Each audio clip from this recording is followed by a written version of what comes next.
नमस्कार, खबर जनता तकमध्ये तुमचे स्वागत. अफवा नाही, सत्य बातमी आहे. बघूया आजची विशेष बातमी. बेघर नागरिक सभागृह निर्माण संस्था मर्यादित संस्थेत भीम जयंती मोठ्या उत्साहात साजरी. बेघर नागरिक सभागृह निर्माण संस्था मर्यादित संस्था नागपूरच्या वतीने डॉक्टर बाबासाहेब आंबेडकर यांची 134वी जयंती मोठ्या उत्साहात व अभिमानपूर्वक साजरी करण्यात आली.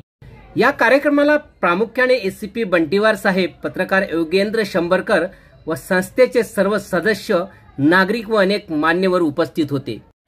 कार्यक्रमाची सुरुवात डॉक्टर बाबासाहेब आंबेडकर यांच्या प्रतिमेस पुष्पहार अर्पण करून करण्यात आली. त्यानंतर उपस्थितांनी बाबासाहेबांच्या कार्याचा गौरव करत त्यांच्या विचारांचे स्मरण केले. यावेळी भीमगीतांचा बहारदार कार्यक्रम सुद्धा करण्यात आला. आपल्या भाषणात एसीपी बंटीवार साहेब काय म्हणाले जरा ऐकूया. आपणा सर्वांना खूप खूप अभिनंदन. डॉक्टर बाबासाहेब आंबेडकर जयंतीनिमित्त आपण सर्व इथे एकत्र जमलेलो आहोत.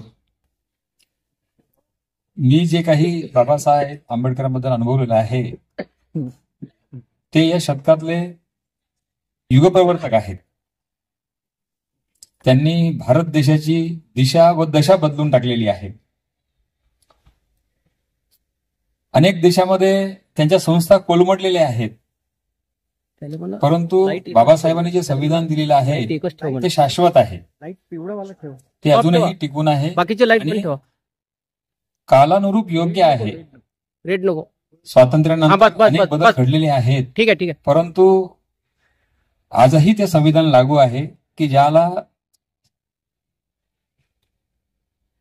समाजातल्या सर्व स्तराचा विचार करून बनवलेला आहे. सर्व धर्माचा. इतर कुठल्याही देशात नाही इतके जाती, इतके धर्म, इतके पंथ, इतके विचार, इतके विचारक आपल्या देशात आहेत तेवढे कुठेच नाहीत. जगभरात असतील, परंतु एका देशात एवढे विचारक नाही आहेत. आपल्या देशाला खूप मोठा वारसा आहे. आपला देश आता काही 400 वर्षापूर्वीचा, 1000 वर्षापूर्वीचा असा नाही आहे. खूप जुना देश आहे. खूप इथे धर्माची उलथापालथ झालेली आहे, जातींची उलथापालथ झालेली आहे.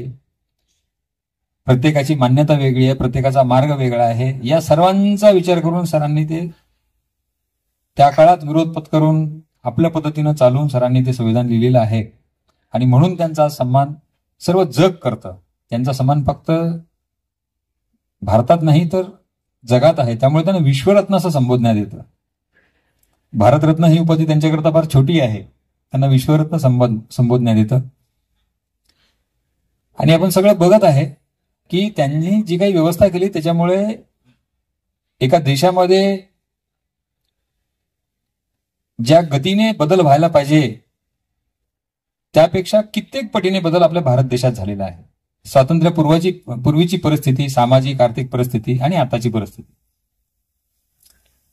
युरोप सारख्या देशामध्ये ती व्यवस्था कोलमडलेली आहे की जिथे म्हणे सूर्य मावळत नव्हता, त्यांनी जगभर अत्याचार करून युरोपियन कंट्रीने आपलं अस्तित्व निर्माण केलं होतं, परंतु तिथे आजच्या स्थितीमध्ये वाताहत आहे.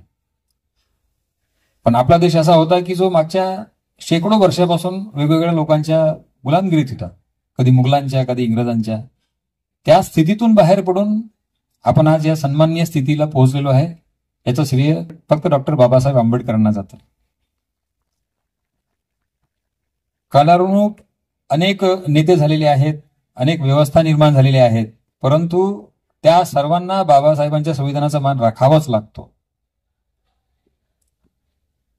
संविधान काय आहे किंवा कायदे काय आहे, समाजामध्ये व्यवस्था राहावी, प्रत्येक माणसाने कसं जगावं, एक दुसऱ्याचा सन्मान कसा करावा, एकोप्यानं कसं राहावं, हा सांगण्याचा मार्ग आहे.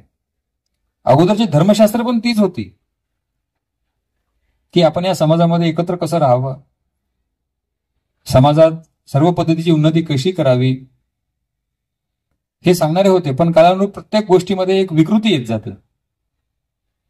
त्याच्या वेळेस ते पुस्तक योग्य असतं, त्याच्या वेळेस त्या कालानुरूप ते ठरलेलं असतं.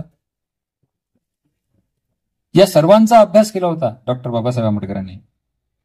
त्यांनी प्रत्येक देशाच्या व्यवस्थेचा, प्रत्येक देशाच्या धर्माचा, उत्थानाचा, पतनाचा विचार केला आणि आपल्याला एक संयुक्तिक मार्ग दिला.